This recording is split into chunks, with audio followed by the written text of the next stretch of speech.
મિત્રો તમને ખબર જ છે કે જંગલી જાનવર ખૂબ ખતરનાક હોય છે, પરંતુ આજના વિડીયોમાં હું તમને એવા 5 જીવજંતુ વિશે કહીશ જે ખતરનાક તો છે પરંતુ એક ઝટકામાં મનુષ્યની મૃત્યુ કરી શકે છે। તો આવો મિત્રો એ જીવજંતુ વિશે જણાવું તે પહેલાં જલ્દીથી વિડીયો લાઇક કરી સાથે સાથે ચેનલ સબસ્ક્રાઇબ કરી બેલ આઇકનને દબાવો, જેથી કરીને મારા નવા વિડીયોનું નોટિફિકેશન તમને મળે સૌથી પહેલાં।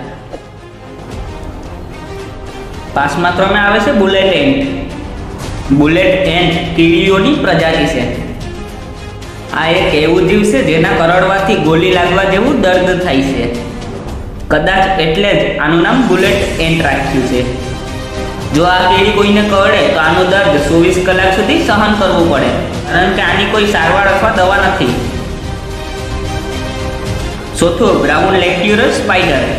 કહેવાય છે કે ભારતના કરોડિયા ખતરનાક નથી હોતા, કારણ કે આપણા દેશને કરોડિયાની પ્રજાતિ ઝેરીલી નથી હોતી, પરંતુ બ્રાઉન રેગ્યુલર સ્પાઈડર એક એવો ભારતીય કરોડિયો છે જેને તમે સપનામાં પણ નહીં જોવા માંગતા હોય।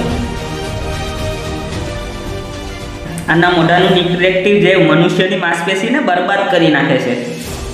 આ ખૂબ ઝેરીલું જીવજંતુ છે। ત્રીજું પસ કટરપિલર। આ જીવ દેખાવે ખૂબ વહાલું લાગે છે, પરંતુ જો આપણે આને અડીએ તો આ આપણા માટે ખતરનાક સાબિત થઈ શકે છે, કારણ કે આના શરીરમાંથી અજીબ પ્રકારનું ઝેર મૂકે છે જે મનુષ્ય માટે ખૂબ ખતરનાક છે। આના અડવાથી મનુષ્યને દર્દ તો થાય છે, પરંતુ સાથે સાથે ઉલટી પણ થવા લાગે છે। બીજું બ્લેક વિડો। આને દુનિયાનો સૌથી ખતરનાક કરોડિયો માનવામાં આવ્યો છે। જો મિત્રો તમને ક્યાંક આ જોવા મળે તો તરત જ ભાગી જવું, કારણ કે આને કરડવાથી ખૂબ દર્દ તો થાય છે, પરંતુ જો સમયસર સારવાર ન લેવાય તો મનુષ્યનો જીવ પણ જઈ શકે છે। પહેલા ક્રમે આવે છે બોટ ફ્લાય। આને દુનિયાનો સૌથી ખતરનાક જીવજંતુ માનવામાં આવ્યો છે, કારણ કે આ જંતુ મનુષ્યના શરીરમાં નાના નાના છિદ્ર બનાવી મનુષ્યના શરીરની અંદર જાય છે અને 2 મહિના સુધી અંદર જ રહે છે। આ જીવજંતુ મનુષ્યનું માંસ ખાઈ જીવિત રહે છે।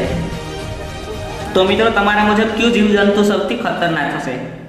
તો મિત્રો તમારા મુજબ કયું જીવજંતુ સૌથી ખતરનાક છે મને કમેન્ટ કરીને જરૂર કહો। તો બસ મિત્રો આજના વિડીયોમાં આટલું જ। તો મિત્રો કેવો લાગ્યો વિડીયો? જો તમને પસંદ આવ્યો હોય તો તમારા મિત્રો સાથે જરૂર શેર કરો, અને હા સાથે સાથે ચેનલ સબસ્ક્રાઈબ કરી લો, કારણ કે જ્ઞાનથી ભરપૂર રહસ્યમય વિડીયો આપણી સરળ ગુજરાતી ભાષામાં બનાવતો જ રહું છું। તમારો બહુમૂલ્ય સમય આપવા બદલ ખૂબ ખૂબ આભાર।